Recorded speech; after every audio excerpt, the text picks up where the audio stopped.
Okay, so to present the fact that to present this co-manager as the government's guy on the ground, he's not the government's guy. Okay, Well, now it's open to you're debate. right.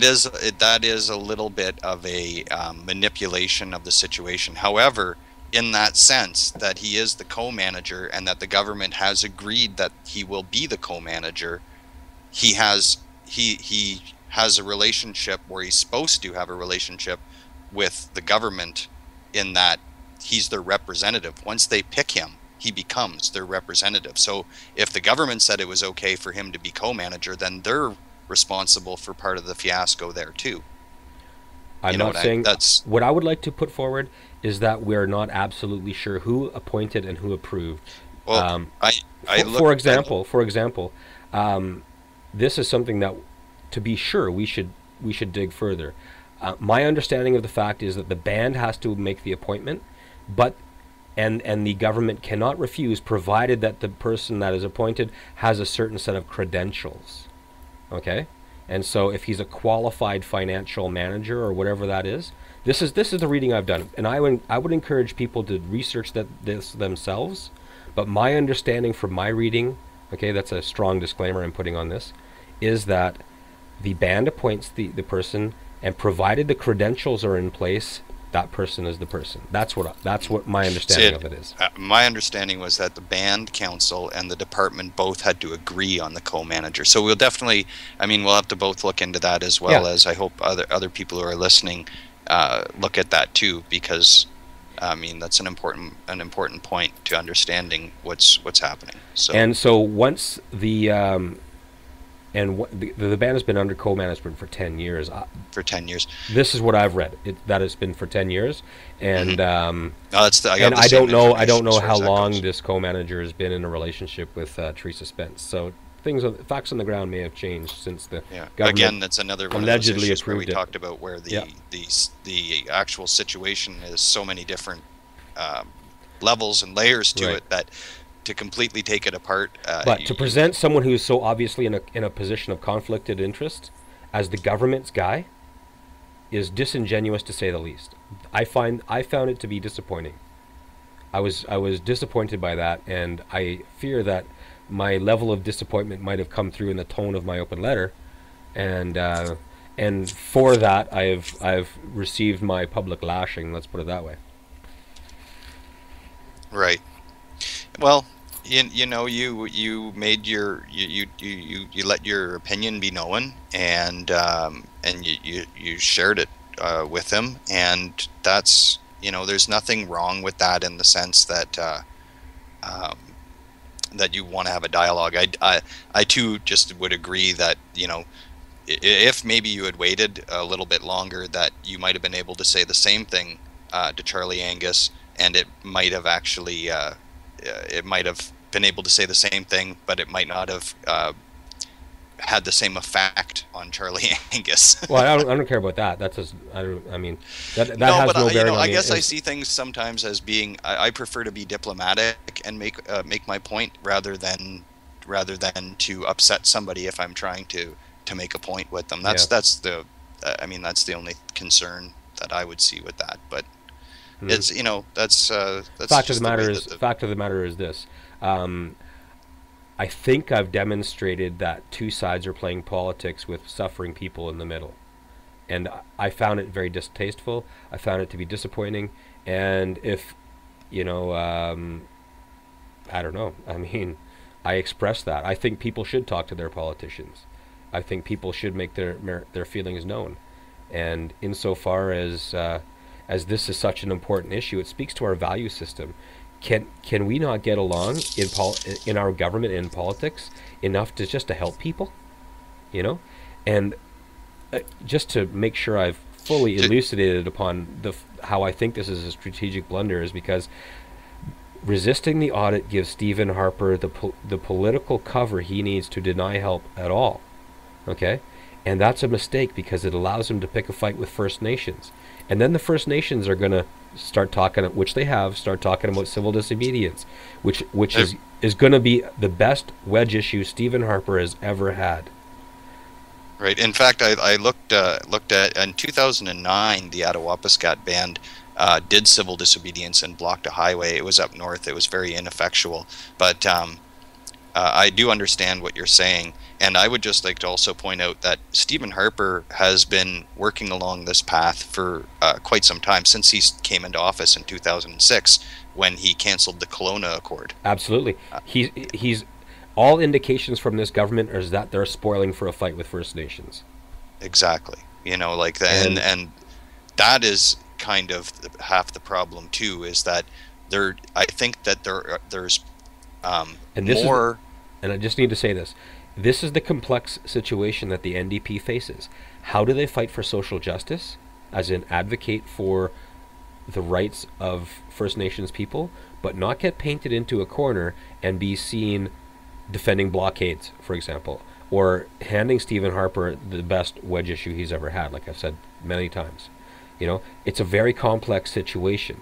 So you have to fight for what's right, but you have to choose your battles. Someone told me one time, because And yet, in saying that, you're definitely not saying that Charlie Angus that his actions in bringing attention to Attawapiskat no, are absolutely, that wouldn't be a battle. That's definitely a battle. good for that him. needs to Good for be. him for advocating for the suffering people in his riding. You can't expect any less from an Exactly. elected Okay, yeah, MP. exactly. I just wanted to make You'd sure that hope was that clear, so anybody that would people do that. understood what you were saying Absolutely, there. But absolutely. He yeah, had to advocate for the humanitarian end of it, and since discretion is the better part of valor, stay out of the dispute over third-party management and the audit, because Canadians are not going to see that, regardless of whether it's right or not. Don't choose that battle well, and for it the is even NDP. equally fair compared to what I was saying before, where if we don't know before there's an audit as to whether there's any reason to have concern there. So to defend or to press for the audit, either way on a political level, I can understand where that should be an issue that's between the band and the government. And it, if Charlie Angus hadn't of taken the stand on that one, it still wouldn't have come out in the wash that the Conservatives are playing politics with this, because people just won't see that. Right, But and then it wouldn't have been then the thing wouldn't have turned into a political football. Charlie Angus, it's just his smart play would have been to just say, whatever you're going to do to punish these people later, help them first. That's all we ask right now. Just send the help. Work the rest of this stuff out later. That's your smart play. You know what I mean? yeah, It's just and like, we it's all unfortunate. and we already have seen too, just as we mentioned, that this starts a long time ago with 2006, the canceling of the Kelowna Accord.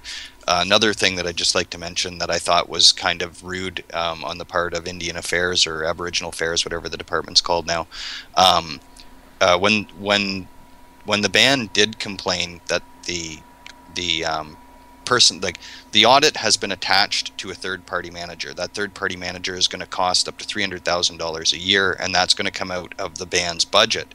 And when the band said, okay, but now we're going to have a shortfall in other programs, they were told by the Department of Indian Affairs, well, you could always just take it out of the portion that is directed towards salaries.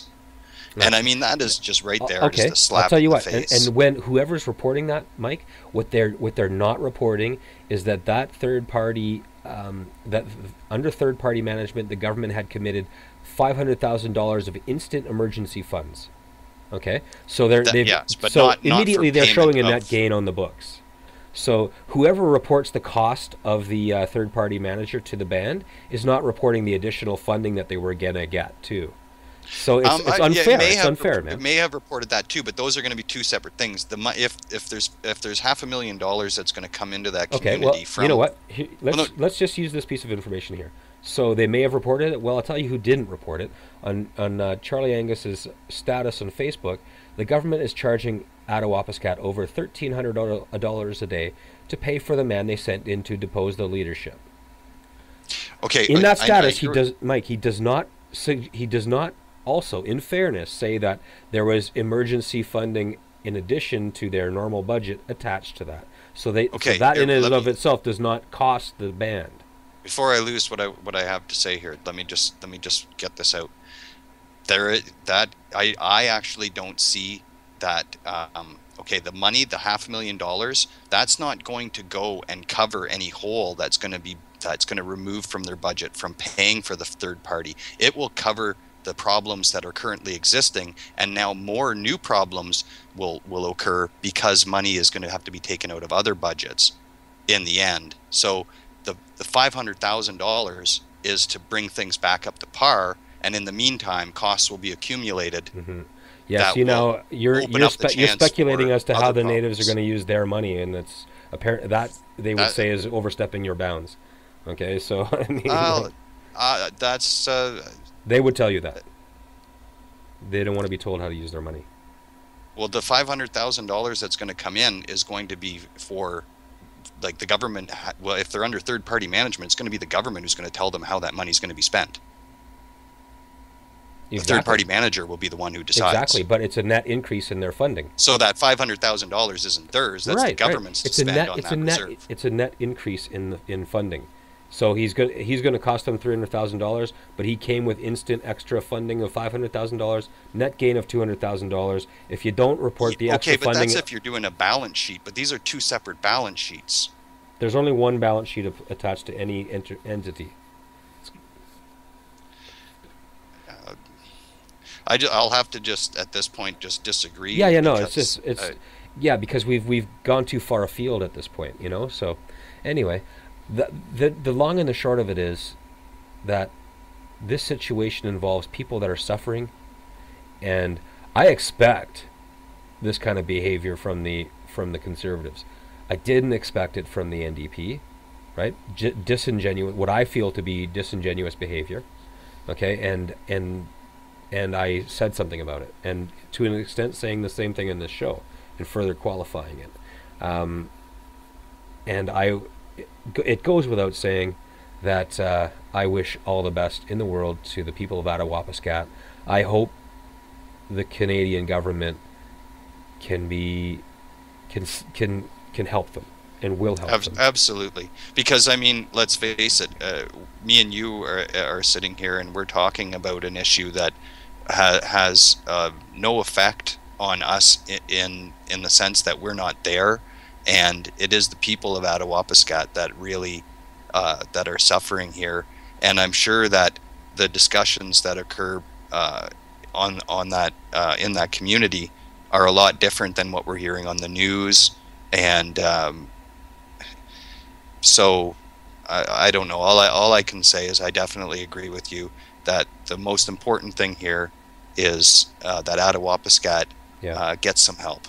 Yeah, and again, the reason this issue became so important for me is because I really, really want to see the Conservatives lose the next election, and I don't want to see, in the meantime, during this leadership vacuum that's occurring in the NDP, okay, I don't want to see them paint themselves into corners on issues that are going to come back to haunt them in the election. Because if Stephen Harper is picking a fight with First Nations, this could be a big deal for this country. It could go on, and right now the battle lines are being drawn, and I'd like to see the NDP choose properly the battles they can fight on behalf of First Nations people. Mm-hmm. Choose those battles intelligently, because if they choose them poorly, they can go all in, will be against the government on no matter what they are doing in regard to First Nations issues, lose the next election, and then First Nations people can face 4 more years of Stephen Harper's torment.